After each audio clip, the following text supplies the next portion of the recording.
Thank you for joining us this evening for this live interview with casting director Hannah Marie Williams, brought to you by Amplify Film Festival. We are just going to give people a moment to find us. So if you are watching live, do please say hello. And if you're watching the recording, where were you? Do give us a like in the comments and tell us where you are watching from. This interview is part of Amplify Film Festival, brought to you in partnership with Film Bath, Cambridge Film Festival, Sydney City Brighton and Cornwall Film Festival. 4 brilliant British film festivals distilled into one, blasting brilliant new cinema into your front room.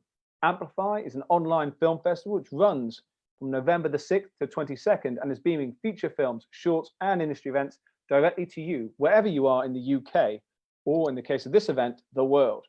I also need to say a big thank you to the BFI and the National Lottery for being the supporters of this year. With that said, hello, I am Henry for Amplify Film Festival, and if you haven't already, give this page a like, and afterwards, go check out our previous interviews. Now, one last thing before we start, just a reminder, you can submit your questions via the comments, and a big thank you to Yo-Yo and Sally who are keeping an eye on those. If you don't have a question, why not tag someone who you think is missing out in this interview? And the more likes and comments we get, the more people see it. So it is my pleasure to introduce tonight's guest. Hannah Marie Williams is a casting director and UK casting specialist for casting website Backstage, boasting over 30 credits on IMDb and many more to come. She has worked on everything from shorts, commercials, features, and TV shows, including Being Human, Broadchurch, Toast of London, Pride, The Legend of Tarzan, London Fields, The Cost of Bronze, and many more. So please give a big like for hey! Hannah Marie Williams. Hello, Hannah.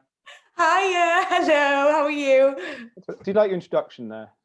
I really liked it. You're a really good host. You really use your voice really well. I'll take it as a compliment. Thank you very much. And hello to everyone watching from North Devon, Roseland, North Bristol. Oh, everyone's all over the place. That's wonderful. Do make sure you share. So anyway, Hannah, back to you. It's all about you this evening, for now anyway. Tell us how you became a casting director. Okay, well, thank you for having me, first of all. It's really lovely to chat to you anyway, but with an audience, that's also fab. Yeah, I've worked in casting for 10 years, but I've worked across a lot of different areas. So I started out in background casting, and at that stage, I fell into casting, I should say, as well. I studied photography and I was working as a wedding photographer for a little while. And then I just realized that I really didn't like that. And when I was younger, I did a lot of performing arts and wanted to be a singer and work in musical theatre and things like that. But did not realize that that would be a viable job for me. It wasn't really something that I was encouraged to go after. Maybe because I wasn't very good, I don't know. But anyhow, that's what I liked doing when I was younger. But yeah, then I went on and I did photography and enjoyed it for a while, and then didn't, and then fell into casting just by absolute fluke. Worked in background casting for probably 5 years, so long old time, and then worked in documentary and reality TV for a while, thinking that that's the route that I wanted to be in, and then ended up coming back to drama and TV commercials and film, but really wanted to have more of an impact on the cast overall, you know, the people who were telling the stories. So yeah, I started by just working on short films, and now in the last year or so things have really picked up, and I'm working on feature films and commercials still, and also TV, whilst working alongside that with Backstage, that are a casting platform, as you mentioned, in the US and in the UK and all over the world, and I'm helping them on the ground in the UK, find their feet and make sure people know that they're a resource that people can use in casting. Cool. And we may, if you watch long enough, have an offer for you as well. So we might come back to that later. Cool. Yes, that would be great. Exciting. Now, hello, everyone who's watching North London, Pool. Hello, everybody. But the funny thing is, I can't see if the stream's going out live. So it'd be great if you are watching, just to, keep me up to date and that you can actually still see us. That'd be great. I love these things. Anyway, we know, so Hannah, that's how you became a casting director, and you mentioned it a little bit, but what does a casting director actually do? So, so casting director's job on a production is to bring the best selection of options to the director and the producer so that they can make the decision. We work really collaboratively with the director to find the parameters of the role and then seek out the best options for that role. So, so yeah, I think when you're going into casting, you sort of need to have a good eye, or at least know what your taste is and why you like certain things, which is something that I've definitely had to refine in the last couple of years, because I think I really struggle with articulating why I like actors. So that's something that I've had to do. But our job, is to basically work with the director and the producer to bring the best options and put it all together, and then give them the options to make the decision to actually be casting the roles in the end. Oh, and also, sorry, I should say, all of the negotiation with the agents and working with contracts and making sure that the actors are well looked after and everybody's getting the right deal and everybody's happy. So I guess with that then, does that mean that you fit into production early on? Do you go the whole way through? How does that work? Yeah, usually we're brought on in pre-production development time. It depends on what the project needs. Like sometimes you might need to do a bit of casting in order to get funding, or you might be greenlit, which is obviously the best case scenario, and then you're brought on and you have however long you need to cast the role. So it's usually quite early on, and then our job is done when the last speaking role, maybe everything else is done by the second AD, the extras and things. We'll usually come off at that point, which is probably just before principal photography begins. However, if we're working on something like TV, where there's loads of smaller roles that run through the different blocks that we're filming in, then we can just keep on going until the end of shooting. That's cool. So there's a nice variety there depending upon the project, really. Yeah, definitely. And every project is totally different as well, which is why I love doing it. And every director wants different things, and you really get to learn a lot about different films and tastes and references. So it's always different, and always, as I say, always fun. It's not always fun. With every project being so different, what makes one jump out to you and say, I must cast this one? From like the script, you mean? From reading? Yeah, the script. Is it the script? Is it the team? What makes you go, ooh, I want to work on this? It's usually the team, to be honest with you. It's usually, but then I suppose it is the script as well. But for me, it's usually the team and seeing work that they've worked on before. But then I say that, but then I've obviously worked with directors who are really brand new. Like I've done a couple of films recently for New Creatives, which is a BBC scheme. And it's brand new directors, and they so they don't have a body of work that I can look through, but I did 2 of those in the last cohort, and that was based on the script, and then the producer that they had that I worked with before as well. So most of the time it's the people, so that I can see the references of the work that they've worked on before, and my hope is to work on stuff that I would really enjoy to watching. So if I like watching their films, then that's usually how I make that decision. Although there's not too much that I would say no to at the moment, to be honest with you. Anything that comes in, I'm definitely gonna really consider it. And as long as there's budget for the actors, that's the main thing. Yeah, no, completely. Well, let's talk about some of the work that you've done in the past then. So as you said earlier, you sort of started off in mostly some extra casting, which included big films like Fantastic Beasts and Where to Find Them, The Legend of Tarzan, and many others. Everyone has seen extras on film, and we know extras can help make that world, come alive. A lot of people have been extras or want to be an extra to have the experience. How does it work? What's the process for extras casting? So I will just mention as well, if there is anybody who's interested in getting into casting, I've done it in a little bit of a higgledy-piggledy way. Usually the route is you become a casting assistant to a casting director, and then you work your way up to an associate, and then you become a casting director. And I did work with some casting directors, but not on long contracts. So I've come into it a bit of a different way. But to break down casting, background casting, usually we're working with the second AD, and we are tasked with finding the right people based on the breakdown. So that might be people that are already on the book. So I worked at 2 different agencies. One was a little one that was my first job, called Cardiff Bay Casting Agency, which is no more. And then I moved to London and I worked with Mad Dog 2020 Casting, is called now. So we have like massive books of extras, background artists, I should say. And if anybody's interested in becoming a background artist, you just have to sign up to one of these agencies or a few of these agencies to get some work.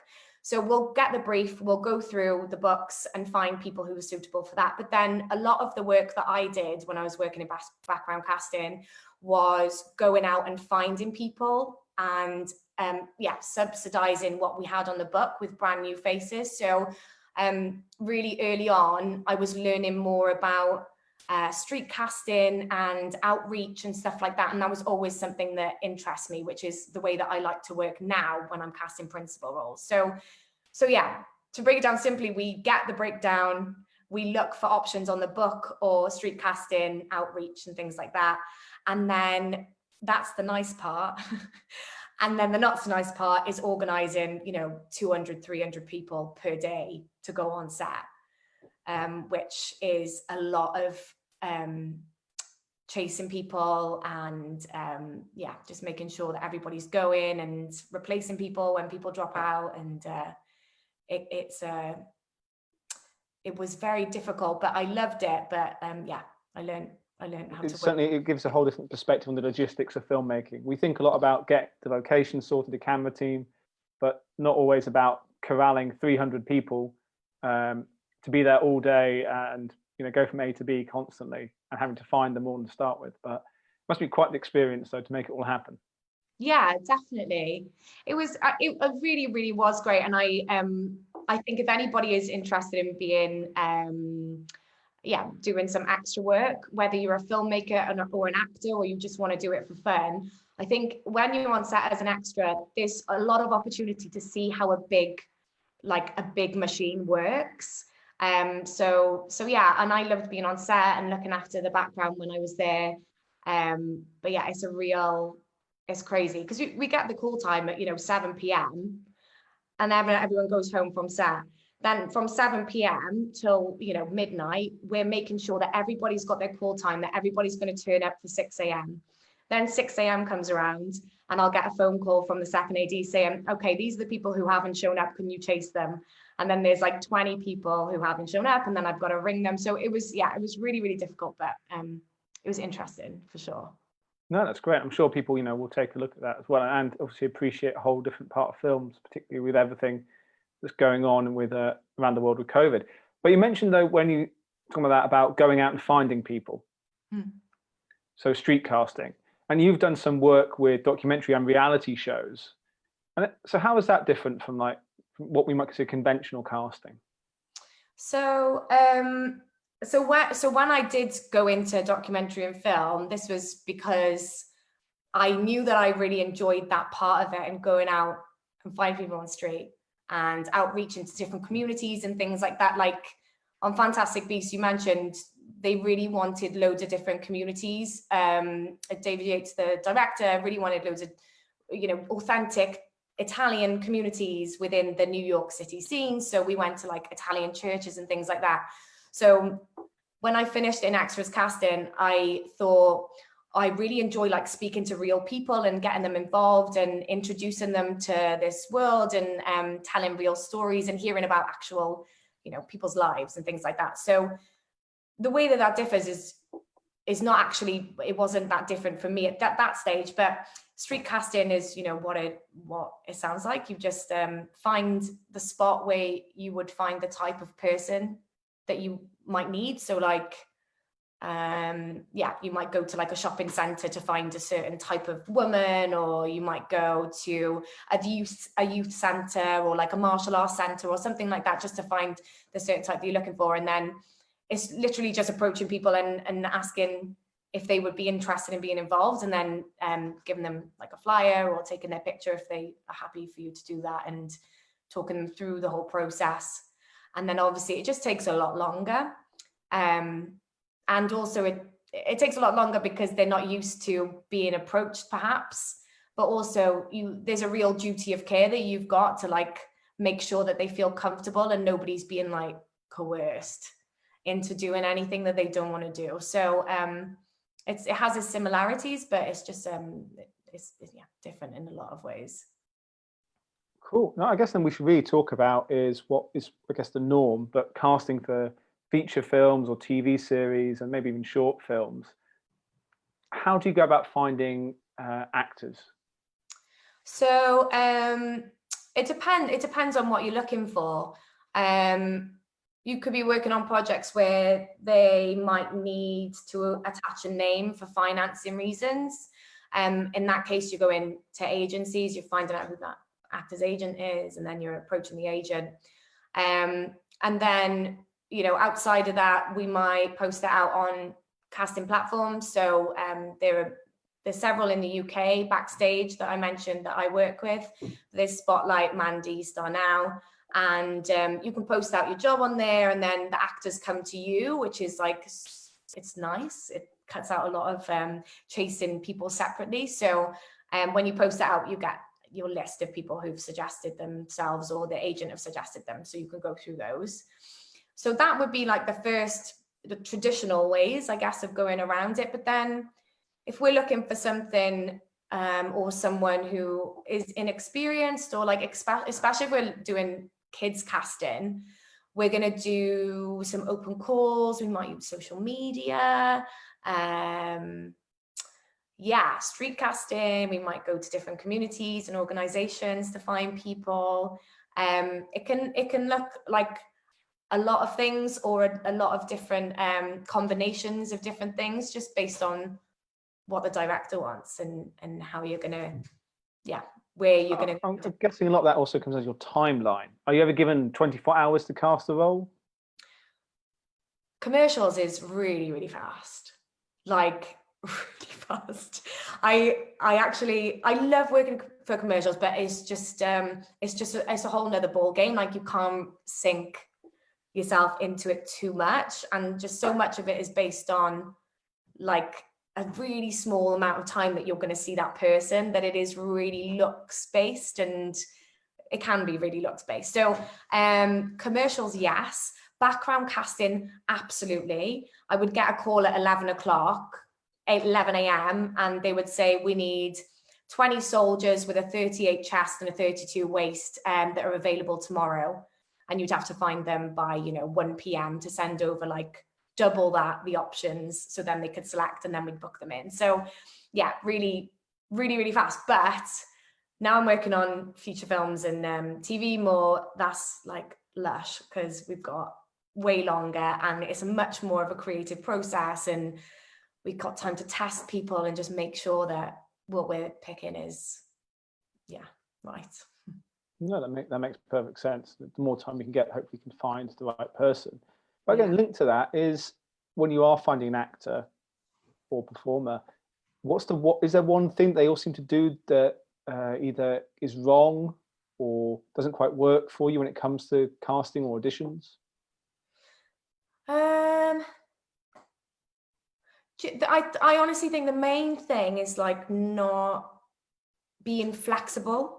So, or like, maybe not flexible is not the right word. Like, obviously you need to rehearse what you're doing in the room. So if you've been given sides, or if there's something else that they want you to prepare before you go into the room, obviously rehearse and decide what you're going to do, and think about why you're doing it, and make your decision on what you're going to do and rehearse that. But then also, what we're trying to make sure in a casting session is that you're able to work with the director, or if they're not there, that you're able to work with direction. So just make sure when you're given a note to change it up, that you're actually changing the performance. I think it's so easy to get stuck in the way that you've rehearsed it, like thinking, right, after I've said this line, I'm going to take a sip of my drink, or after I said this line, I'm going to do this, or this is the cadence for how this line is going to sound, and getting stuck on that.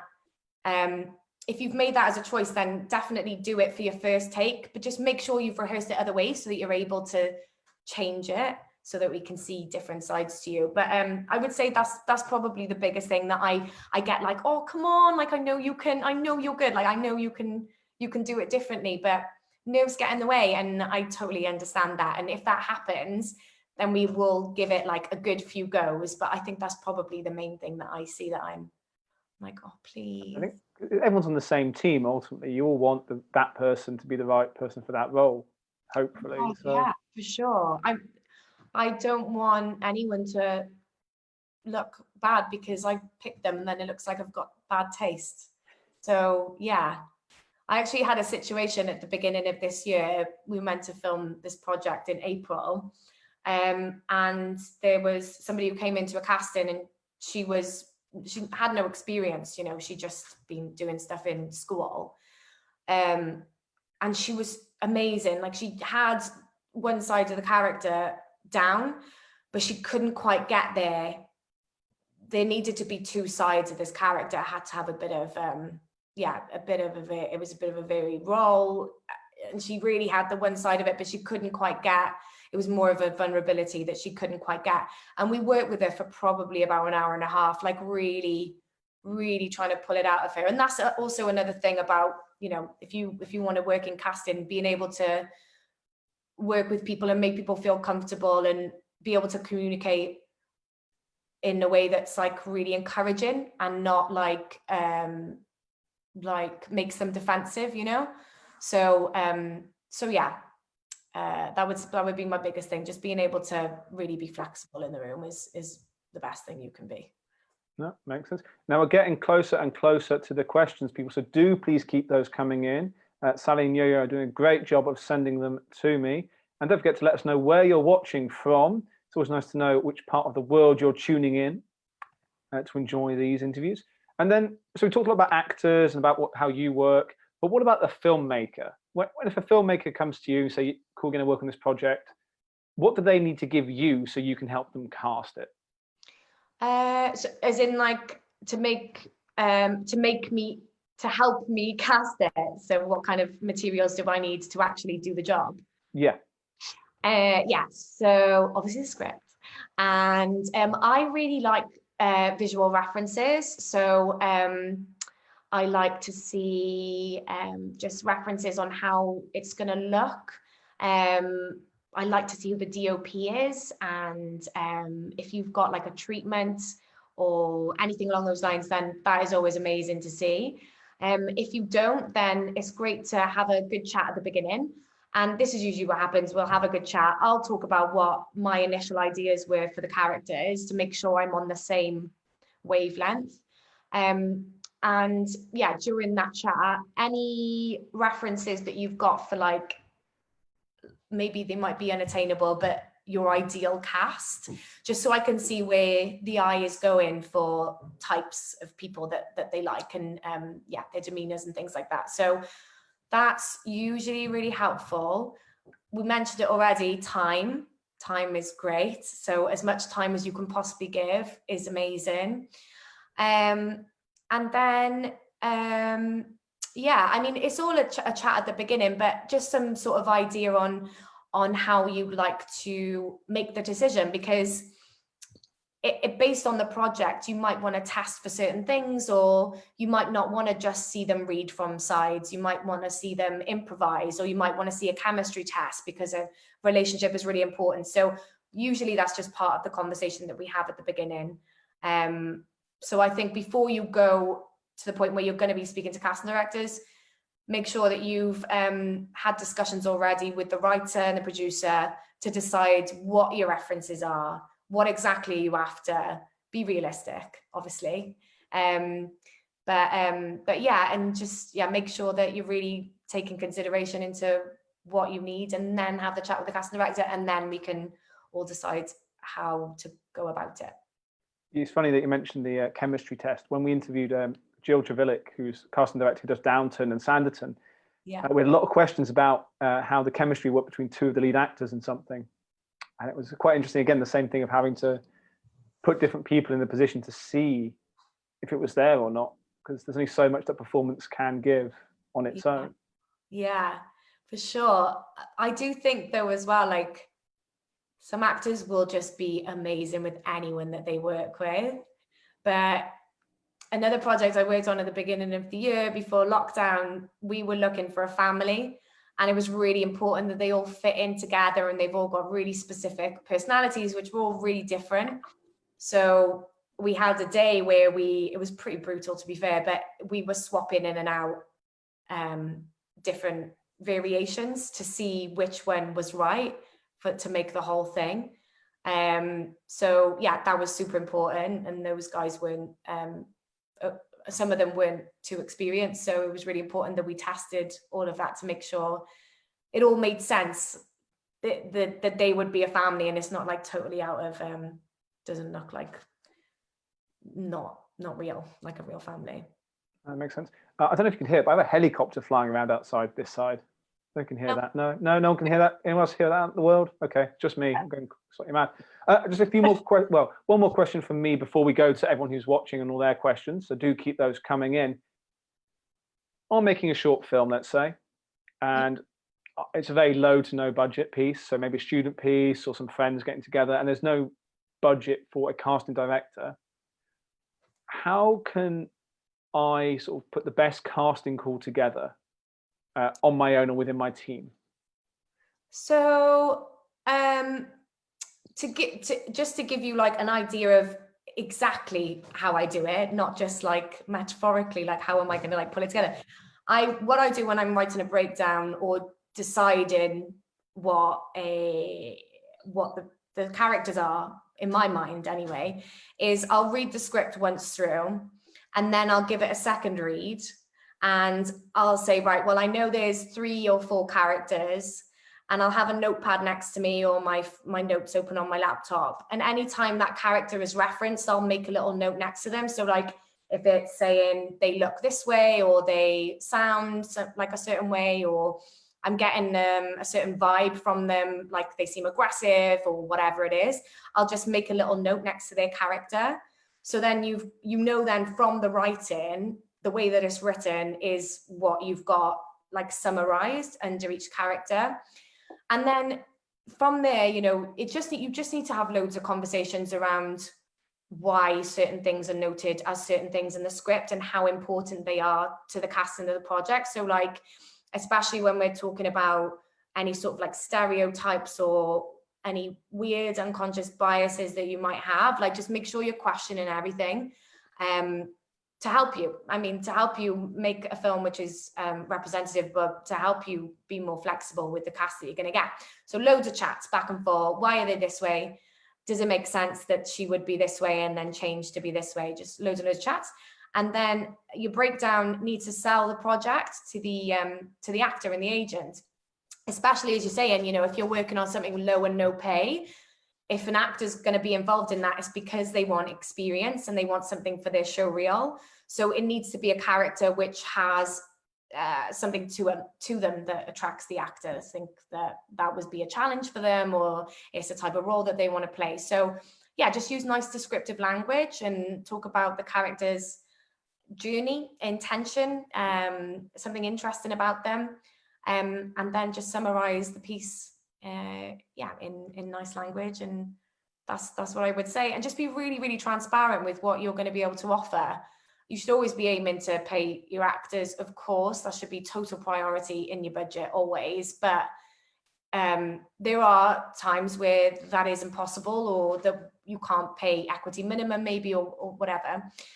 So just need to be totally transparent and treat them as a collaborator rather than your employee for the project. Yeah. No, I think it sounds great. And hopefully people will be able to take that on board. Okay, so that's we've not come to the end of my questions, but I think it's time to get some other people's questions who are watching. Are you ready, Hannah? I'm ready. Marvelous. That's what we like to hear. So the first question is, I've got so many to go through.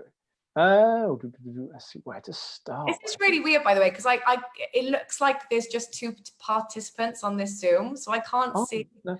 No. There's lots of people. Again, just let us know how many people are watching. But I'll tell you afterwards. But there's quite a few just tuning in. Oh.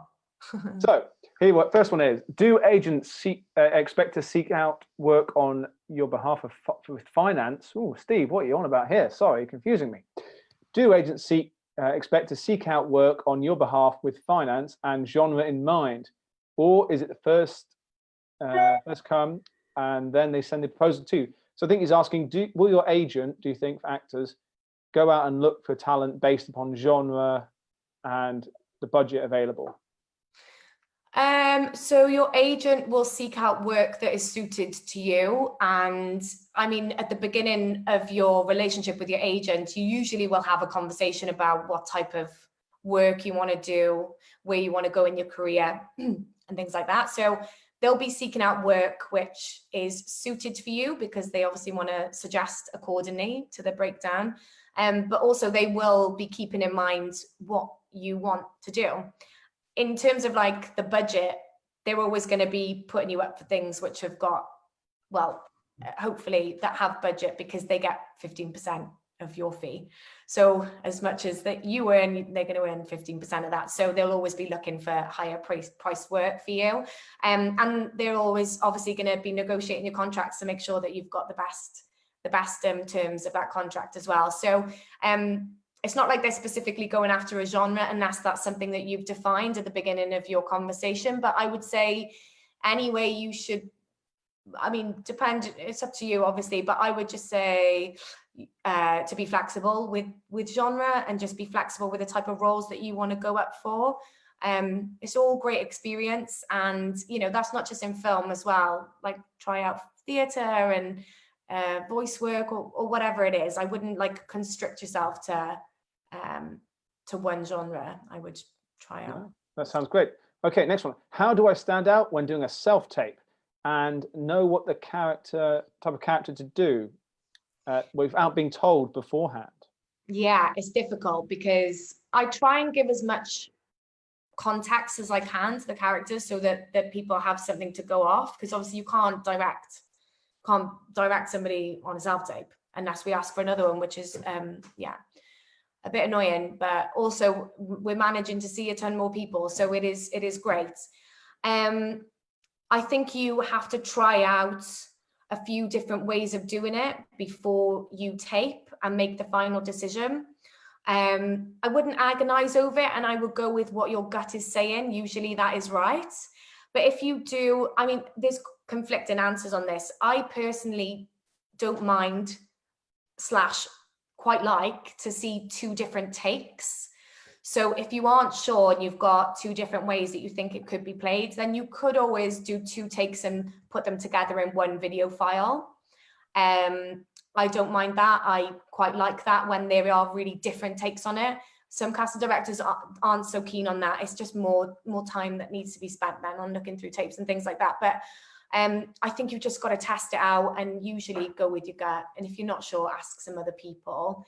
And if it's come through your agent, to have a little chat with your agent and just say, was there any other notes with this, or what do you think I should do? I've thought of this idea, but I'm also thinking the character might be more like this, and just get a little bit of input from them. I think that could be helpful. No, that makes perfect sense. I think it's the idea of putting the effort in and being free to play around a bit with the role as well, and don't feel too constrained. Yeah, for sure. Okay, so how far in advance do you cast smaller featured roles, and do you look to cast some of these roles locally to the filming location? Yeah, always. Well, it depends on, so when I worked in background casting, I worked on extras, so literally people like little dots in the background. And then I also cast featured roles, so like a waitress serving someone. And then I also cast some like one-liners, like a waitress serving someone and having a line. So those roles can be depending on how important they are. So if they have a line, or if they're like really important, the way that they look, usually we're getting told what those features are right at the beginning of a project. So I'll give you an example. So I worked on Tarzan with Alexander Skarsgård and Margot Robbie. And we were working on that for 9 months. We were shooting for 5, so 4 months of prep. And in those 4 months, I had the breakdown of everything we needed to get. Some of those actor backgrounds, needed to be brand new people that we didn't have on our books because they were quite specific. Basically massive, like muscular men. And hundreds of them. So we had to go and find them in like boxing clubs and stuff like that. It was amazing. So we had that at the beginning because they were important. And then we also had anything which was featured that was specific or had a line that was specific. So that was like a lead time of like 2-3 months. But as is the nature with background casting and features casting, like 2 days is totally like normal to have. It's really going to come down to the project ultimately, isn't it? There, it's like what scale it is, and then what the plan is. Yeah, but then also like I'm working on things now, and yeah, even before I worked on the second Train Spotting, and it would be they would think of something that they would make the scene look cooler, or they had an idea for like an old man sitting in the corner, you know, that we had 2 days or a day to cast just because the director thought, oh, I know how we can dress this scene up a little bit more. So it can be really, really, really quick. Okay. Something a bit different. So I detect a Welsh accent. Have you ever worked on Welsh language film? And how do you find people who speak Welsh? There's a lot of double barrel questions tonight. Oh, I don't speak Welsh. I'm actually, so I recently moved back to Wales, but all my work is in London, and all my work with Backstage is in London as well. So I'm in London a lot of the time. But Wales is annoying because it doesn't have enough of a local casting scene. I am hoping that that's going to change because there's loads of great actors in Wales, and it just, you know, we need to do more things locally here as they do in Manchester and Scotland. So I'm hoping that that's going to change, but I've not cast anything Welsh language, and I probably won't because I don't speak Welsh. But I'd love to, and I'd love to speak Welsh, but I just don't. There you go. There's always time to learn. Any advice for casting online in COVID times? Do you have readings on Zoom? Yeah, loads of readings on Zoom. My tips are, my number one tip is don't overload the room, especially with people who haven't got their cameras on. It's just, we do this in the room as well, like physical room, like try and make it as comfortable as possible for the actor. So I try not to overload the room, but also just to help with the flow of the conversation, because obviously Zoom is like, if you're like speaking with more than 2 people on there, just like plan who's going to do each part. So what I mean by that is like, I'll say, well, okay, I'll introduce everyone and have a couple of chat, like ask them a couple of questions just to ease us into the conversation. And then if you're Emma, the producer, if you want to explain what we're going to do with the scene and how the session's going to go, we'll let them go. My assistant will read in with them and they'll do the scene. And then the director will then pick it up from there to give the direction, just so everybody knows what spot they're going to be input in. So there's not like lots of interjection, because it hasn't worked for me to not do that. So that's my thing that I'm definitely doing on each thing. And then I don't know, I think you just got to bear in mind that there's a few things that you're not going to be able to get from a Zoom, like someone's energy and their physicality, if their movement or their body language, the way they hold themselves is important. We're not going to be able to really see that on Zoom. So make other plans if that's something that you need to see, like a tape or, you know, if you have to, at the last stages, do a socially distanced session, then yeah, just bear that in mind. And also, sorry, I will just mention, you miss so much of little like subtle movements in the face, which is something that I just love to see in the room, because webcams aren't as good as our cameras that we use to film. So yeah, just be a bit more lenient with stuff like that as well. Cool, marvelous. Oh, another one. How can actors access workshops with casting directors if they don't have an agent? I think there's quite a few. There'll be loads that's going on right now, especially digitally. I don't personally do any, but I do give workshops through my work with Backstage to film schools and drama schools, which are like, would never charge for any of that stuff. So I work with actors in that way, but I know a lot of casting directors who do workshops. I think you just have to Google that. There's a lot that come up on Twitter, I think, as well. If you sort of just search hashtag casting director or have a research, there's quite a few, and some of them are free, some are pay what you can, I think, as well, especially at the moment. So there's a lot going on. There's one that I will shout out. I think they're called Just Add Milk, and I think, yeah, that's what they're called. I have quite a few casting friends who've done some stuff with them, and they're great. Great. So there you go. Check out Just Add Milk. Do you encourage or appreciate actors emailing you to introduce themselves and sending over spotlight, show reels, anything like that?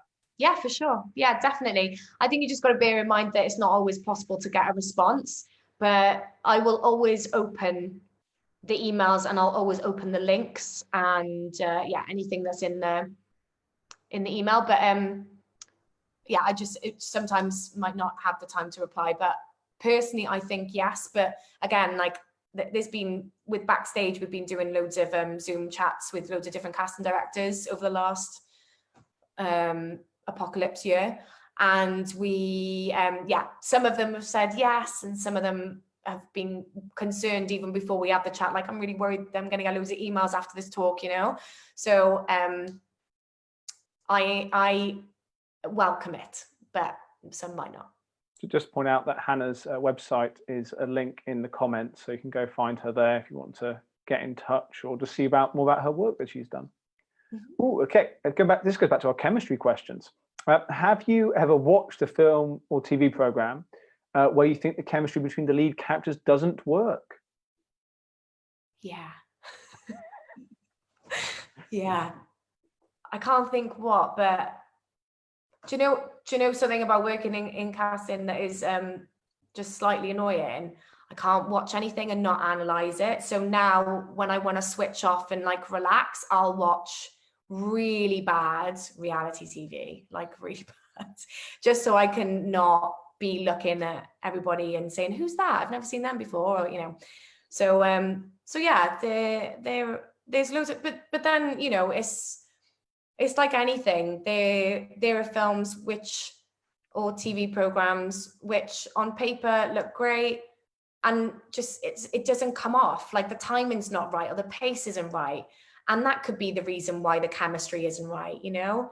It's not because of the actors a lot of the time, so it could be a whole manner of things why something doesn't play out exactly the right way. And this is, you know, what you're trusting in as an actor and even as a casting director, that what you're imagining is hopefully the way that it's going to come out, or at least, you know, it's going to come out in a way that yeah, is good.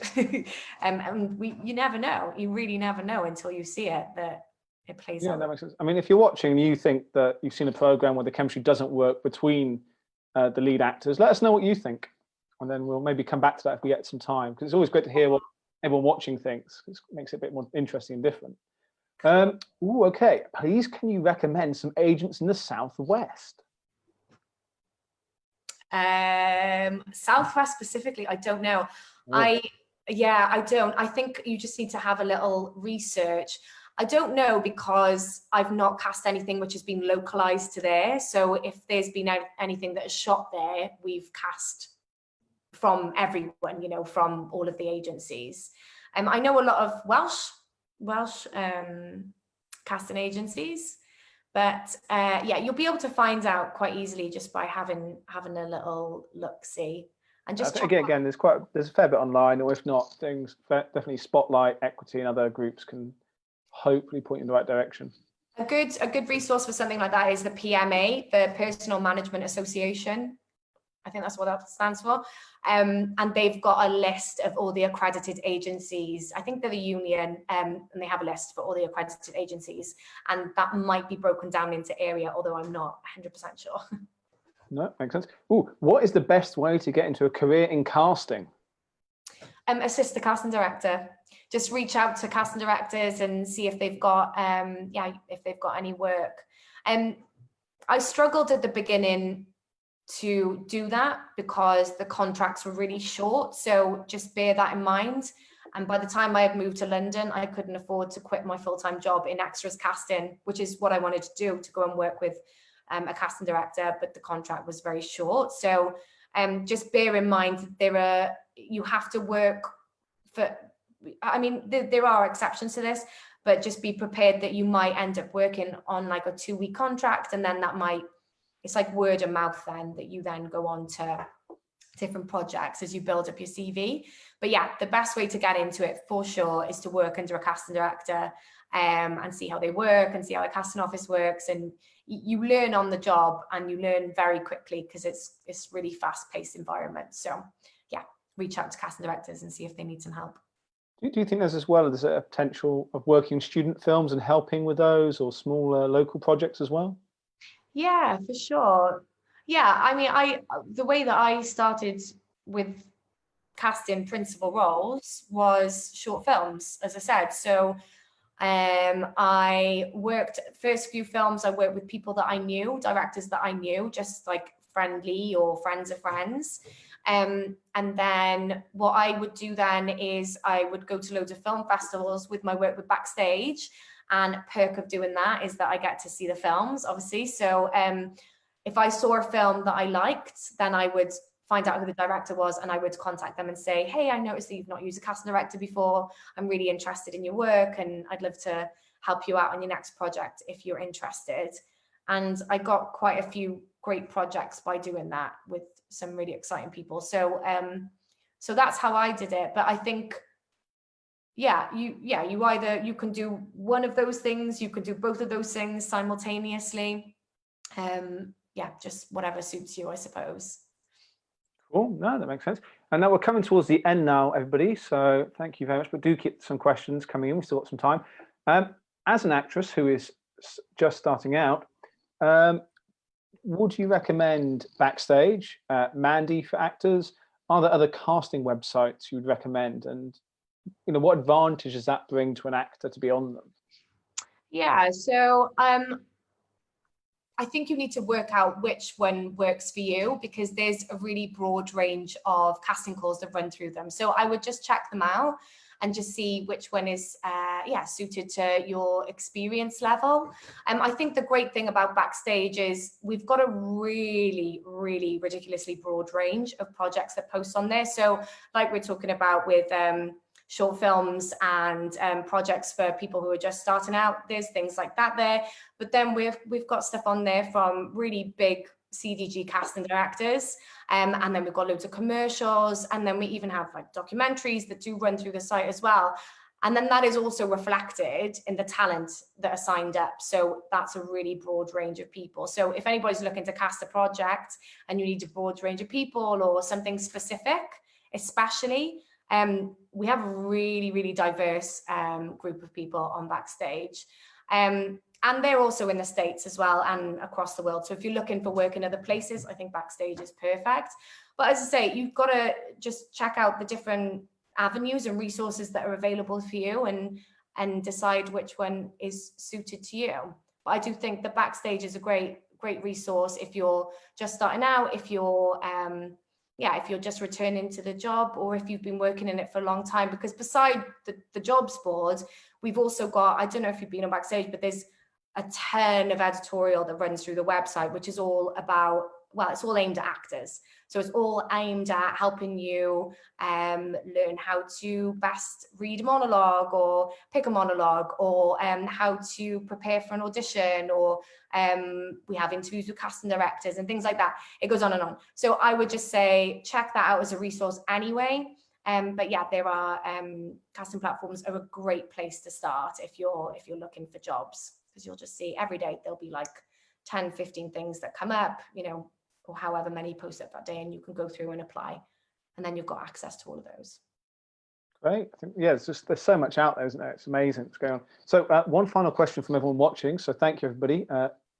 Do let us know which has been your favorite bit. Do you have particular agents that you like to work with, or will you send out calls to everybody? Do you know, I've actually been having this conversation this week that there's certain people that I like talking to, definitely. You know, if an agency has a certain caliber of actor, then ultimately there are times when we will go to that agency because we need an actor that they represent. But actually, usually when I'm working on a project, I try and not look at the agency as much as possible and just look at the actor's reel. So that nobody's getting like an unfair advantage over anybody else because they've reached the level where they're being represented by somebody. Yeah. So I think the answer is no, but there's definitely agents that I like talking to on the phone. That's fair enough. I think completely allowed that. I think one just final question from me then, Hannah. What would be your dream project to work on? Oh, that's such a good question. Something like Sarah Gavron's Rocks. I don't know if have you seen it? I haven't. No, I don't know if has anyone watching seen it. Let us know. It's on Netflix in the UK at the moment, and it's a piece of art. I mean, it's just incredible. These girls were cast through a really long process of workshops that they did in schools with Lucy Pardy, who's a casting director, and Sarah Gavron, who's a director, and they didn't have a solid idea of what the story was going to be. Actually, they developed the storyline and the script and everything through these workshops with these girls because they really wanted to make something that was representative of youth culture like today, like what it is actually like being a young girl in London today. So I've seen it 3 times now, and I think I'm going to watch it again this weekend because I'm talking about it on a podcast next week. And it is it's just a piece of art. Like, these girls are the girls that you see on the street. It's not contrived in any way. And the whole process, to me, that's just that is like the creativity and like the what I want to get out of casting. But I say, you know, that's what I love to do, but I also love to work with really experienced actors as well and be completely blown away by someone who's built up this massive wealth of experience and can change themselves, you know, and I love all of that stuff as well. But for me, like films that Des Hamilton works on, Lucy Pardy, that is. I guess there's a follow-up now you've just opened up to, is that, do you ever get starstruck? No, I used to, definitely. Oh my God, I saw Samuel L. Jackson in when we were on set for Tarzan. He's in Tarzan as well. And I felt like my stomach was going to fall out of my mouth. I was so like nervous, but I just love films. And I think that was like the bite for me was like, oh my God, I'm such a cinephile and I really, really love watching films. And now I'm actually like in the room with these people. It's really scary. So, but now, no, I don't think so. Unless I met Joaquin Phoenix, and then I would probably, I don't even know what would happen. Well, he might be watching today. You never know. If you are, Joaquin, I really love you, and I've got a role for you in a new project if you want to get involved. So if anyone knows him, you can share this video now online to him, tag him in it, and let's see what happens. Let's leave it there. Thank you so much for this evening. It's been great talking to you. It's really interesting, and I hope you've enjoyed it as well. Definitely. Good way to spend a Friday. Thank you so much. We touch wood completely. It's Friday the 13th. We got through the whole thing. Yeah. People have been watching, which is amazing. But anyway, yes, thank you again for coming and joining us. And thank everybody for watching. Now, remember to come back and join me on Thursday the 19th at 7 p.m, where I'll be talking to intimacy coordinator Lizzie Talbot. So you can join us live again then and bring those questions. But in the meantime, why not head over to amplifyfilm.org.uk and check out all the films that we have on offer. So I'm going to put that up on the screen now. Take care, everybody. Have a lovely Friday evening and stay safe.